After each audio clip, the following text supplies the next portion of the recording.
여러분, 기소유예라는 말 들어보셨나요?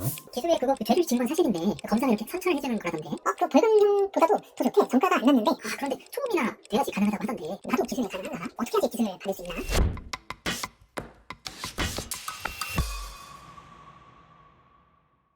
이렇게 기소유예에 대해서 막연히 알긴 하지만 제대로 알고 또 어떻게 해야지 기소유예라는 선처를 받을 수 있는지 그 방법을 대부분의 사람이 잘 알지 못합니다. 그래서 제가 오늘은 대한변호사협회에 등록된 형사법 전문 변호사로서 다양한 형사사건을 수행하며 얻은 제 지식과 노하우, 특히나 실제로 기소유예 사건을 수행해본 경험이 있기 때문에 여러분에게 기소유예, 제대로 된 의미와 어떻게 하면 기소유예를 받을 수 있는지, 기소유예 조건에 대해서 말씀을 드리도록 하겠습니다. 특히나 현재 기소유예가 필요하신 분이라면 꼭 영상을 끝까지 보시고 추가로 제 홈페이지에 들어오시면 기소유예에 관해서 A to Z까지 모든 정보가 잘 정리된 내용이 있으니까요. 그 내용도 꼭 끝까지 살펴보시기 바랍니다.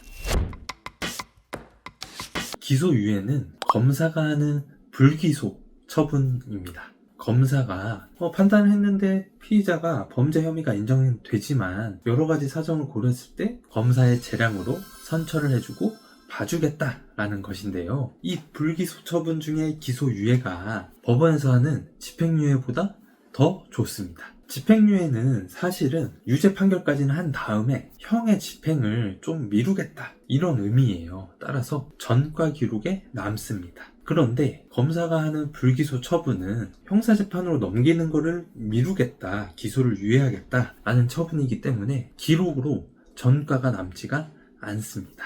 죄를 지었는데 왜 봐준다는 거죠? 라고 생각하실 수가 있는데요. 그 근거는 형사소송법에 있습니다. 형사소송법 제247조에 보시면 검사는 형법 제51조의 사항을 참작하여 공소를 제기하지 아니할 수 있다. 이렇게 검사의 불기소, 기소유예에 관한 근거 규정이 있습니다.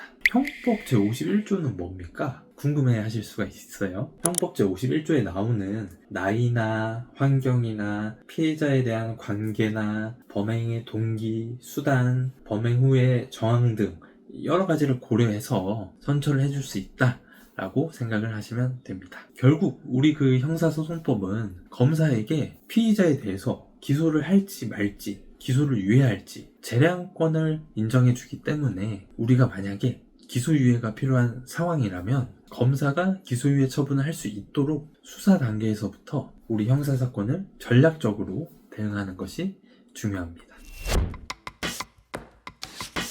기소유예가 그런 거구나. 전과가 안 남고 집행유예보다 좋은 거네. 그런데 기소유예 잘 안 나온다는데 나도 기소유예를 받을 수 있을까? 궁금하실 수가 있는데요. 기소유예가 어떤 경우에 나올까요? 제가 실제로 사건을 수행하고 또 실제로 기소유예를 받아본 그 노하우를 정리를 해보면 크게 4가지가 있습니다. 첫 번째로 초범이어야 합니다. 범행을 계속 반복하는 사람한테 선처를 해줄 수는 없겠죠. 내가 평소에는 정말 준법 정신이 투철한 사람인데 이번에 딱 한 번 실수를 했습니다. 한 번만 봐주세요. 이런 경우라면 기소유예 우리가 기대해 볼 수가 있습니다.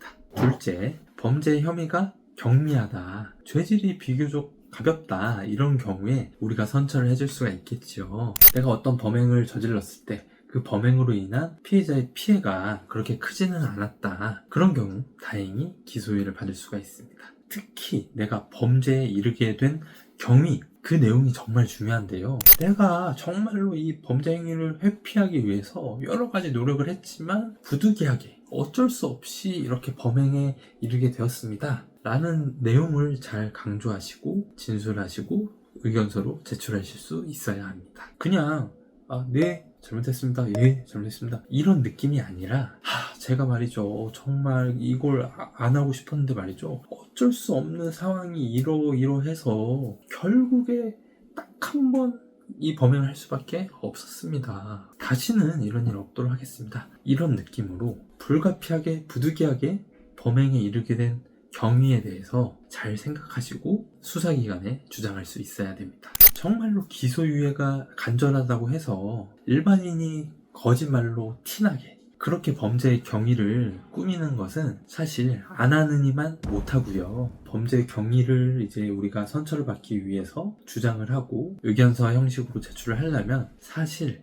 변호사와 상담을 하시고 변호사의 도움을 받는 것이 기소유예를 받을 수 있는 가장 효과적인 방법입니다. 이 부분은 사실 어쩔 수 없는 것 같아요. 셋째, 피해자와 합의를 했다. 우리가 범행에 대해서 범죄 피해자로부터 정말로 용서를 구하는 게 중요한데요. 사실 진심 어린 그 사죄도 해야 되고 피해자의 피해복을 위해서 어떤 금전적인 손해배상이나 피해복을 위한 노력을 마땅히 해야 되고 최선을 다해서 우리가 피해자와 합의를 할 수가 있고 피해자가 합의를 해줘서 수사기관에 피의자가 나한테 진심 어린 사죄와 용서를 구하고 있으니 이번에 한해서 피해자로서 상대방에 대해서 처벌을 원하지 않습니다. 이렇게 처벌 불원의 의사표시를 제출한다면 기소유예 가능성이 올라가기 때문에 반드시 피해자와 합의를 위해서 최선을 다하시기 바랍니다. 넷째, 반성하고 반성해야지 기소유예 가능성이 있습니다. 내가 이번 범행에 대해서 진심으로 잘못을 인정하고 반성을 한다. 그리고 재발 방지를 위해서 이러한 구체적인 계획을 세웠고 실천 중에 있다. 이렇게 혐의 사실에 대해서 전부 인정하고 진심으로 반성하는 그런 모습을 보이고 자료를 제출해야지 기소유예를 받을 수가 있습니다. 검사 입장에서는 피의자가 이게 범행 자체는 경미한데 전혀 반성하는 태도가 아니다. 반성문이나 아니면은 재발 방지 노력이 없는 것 같다. 이랬을 때는 굳이 기소유예 선처를 해줄 필요가 없지요. 그냥 마땅히 받아야 할 처벌을 받도록 두면 되는 거예요. 그래서 여러분이 만약에 기소유예를 원한다면 반성문 열심히 쓰시고 형식적으로 쓰지 말고 진심 어린 진정성 있는 반성문을 제출하시고 재발 방지 계획과 실천을 하시기 바랍니다. 오늘은 기소유예에 대해서 형사전문 변호사로서 여러분에게 기소유예의 의미와 어떻게 하면 기소유예를 받을 수 있을지 기소유예 조건에 대해서 말씀을 드렸는데요. 여러분이 정말로 간절하게 원하는 그 기소유예 제대로 아시고 잘 형사적으로 대응을 하셔서 꼭 원하시는 결과를 얻으셨으면 좋겠습니다. 혹시라도 오늘 내용이 조금 더 궁금하시다면 지금 홈페이지에 들어오시면 기소유예에 관해서 정말 잘 정리가 되어 있거든요. 그 내용을 꼼꼼하게 보셔도 좋고요. 댓글이나 전화로 문의해 주셔도 제가 친절하게 답변을 드리도록 하겠습니다. 저는 친절한 형사전문 변호사입니다. 다음에도 여러분에게 도움되는 법률 정보로 찾아뵙도록 하겠습니다. 감사합니다.